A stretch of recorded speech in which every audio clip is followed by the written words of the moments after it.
welcome to our panel Alexandra Johnston of the U.S. Chamber of Commerce Foundation. Alexandra is the Deputy Director of Corporate Fellowships in the Eastern U.S. Division for the Hiring Our Heroes program.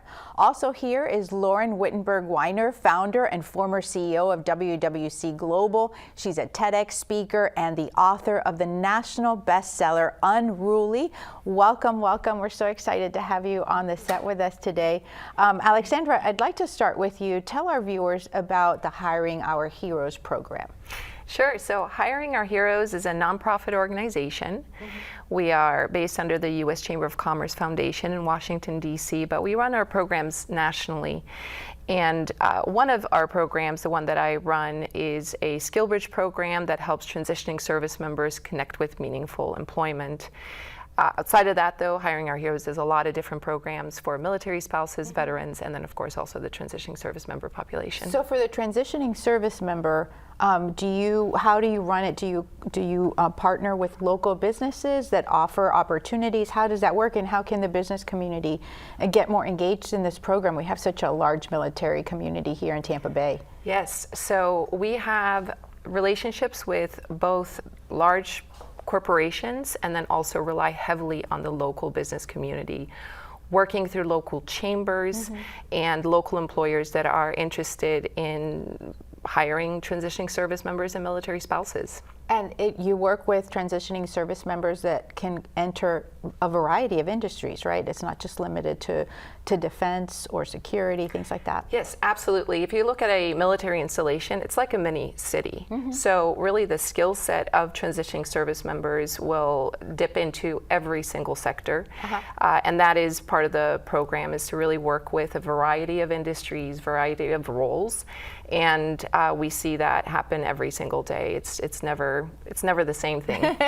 You are a military spouse, so yes. I assume that working with military spouses is a very satisfying part of the work that you do. Tell our viewers about the Amplify program. Yes, so another part of our programming is for military spouses. And Amplify, we actually had a Tampa Amplify last week. We bring together military spouses for a 2-day program where the first day they get to really think through what they want to do with their careers. They prepare their professional branding statements, review their resumes, and then on the second day they have a chance to interact with employers. I know that Lauren is not expecting this, but you were so happy when we were able to confirm that you were both coming, because you said that Lauren played a key role in really establishing the military spouses programming at Hiring Our Heroes. She sure did. So I started at Hiring Our Heroes as a volunteer for what we call the Military Spouse Professional Network.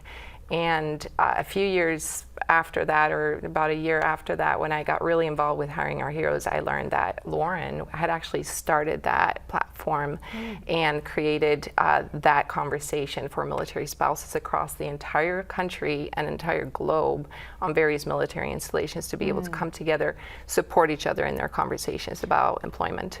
Lauren, I want to take the viewer back to that moment. If they don't know you, which is a small possibility. You are, having a wonderful career 20 some years ago. You're working at the White House. You get married, and your husband is deployed overseas, and you leave your job, and you want to work. Yeah. What happens when you get to Italy? So my husband was a civilian at the time. So he had been in the military, but was civilian, and got an offer to go to Italy. So he asked me to marry him, asked me to quit my job at the White House and sell the house and move overseas.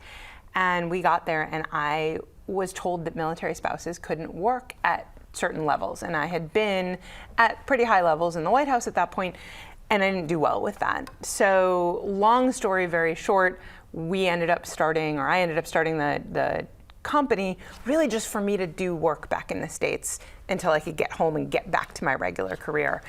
And it just kind of took off because there was so much need for not only the services that military spouses could provide effectively, because they are so incredible, because they are so smart, because they are so motivated and professional, and nobody was recognizing that.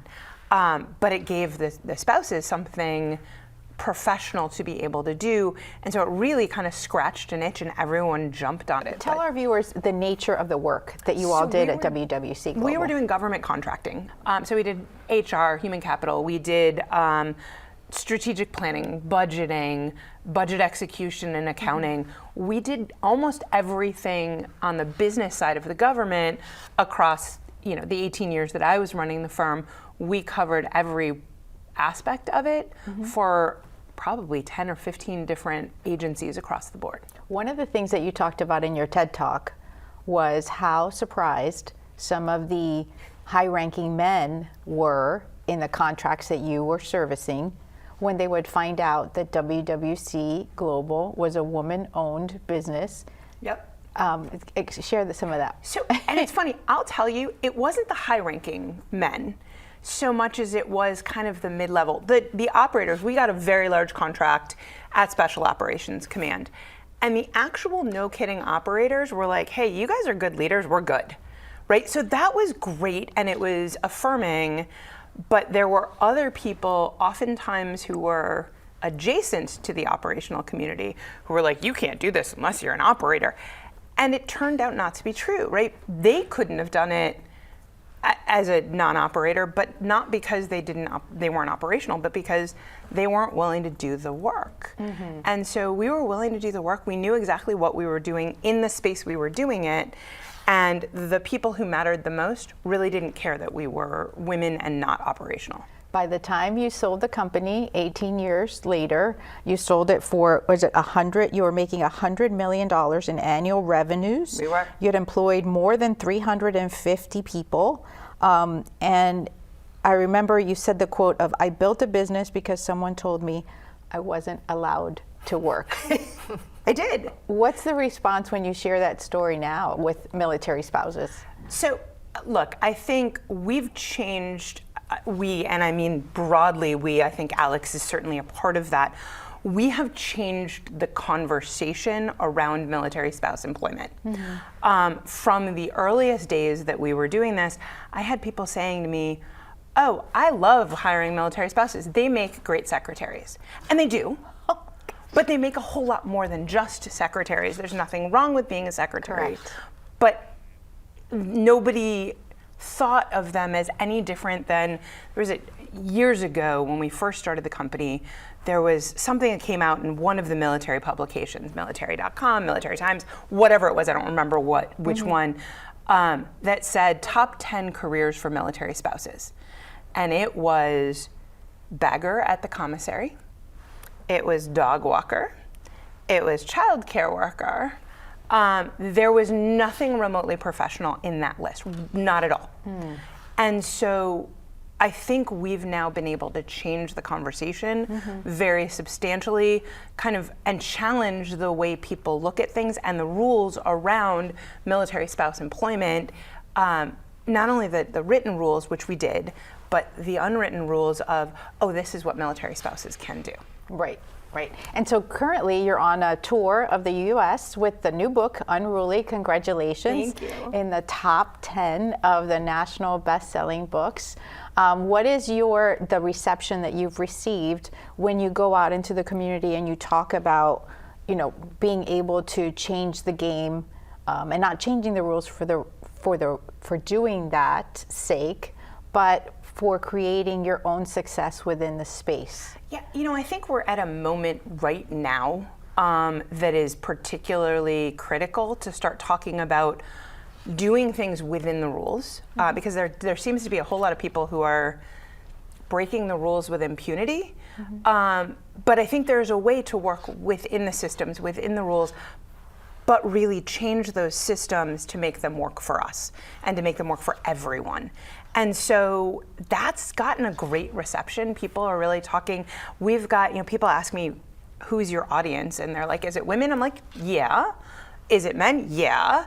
is it's everyone, because we're talking about kind of character and civic education and really making our systems work effectively for us, both personally and then as a broader system. So it's been a blast going around and talking to people about it. Congratulations. I'd love to end the segment with both of you really delivering a message to military spouses and also to active duty service members. We're so grateful for military families in our community who are such a staple of our economic system, our culture. What is your message to them as they, look ahead to what happens next in their lives, whether they're going to transition into civilian life or maybe have to make some hard decisions about what works best for the family? Alexandra, I'd like to start with you. Sure. My recommendation would be to find at least one or two people that you can have conversations with that are related to your career, right? Whether it's whatever you studied, whatever you want to do, even if it's not the right time. And rely on organizations like Hiring Our Heroes. There's so many other organizations that also work in this space to seek out some resources and encouragement, I think, to continue that conversation both with yourself and within your community. Lauren, and you can't say get unruly. After that, what do you say? Sure, no. I think there is a lot of kind of concern about showing up and being, I hear military spouses, but also transitioning veterans wondering how they can present themselves.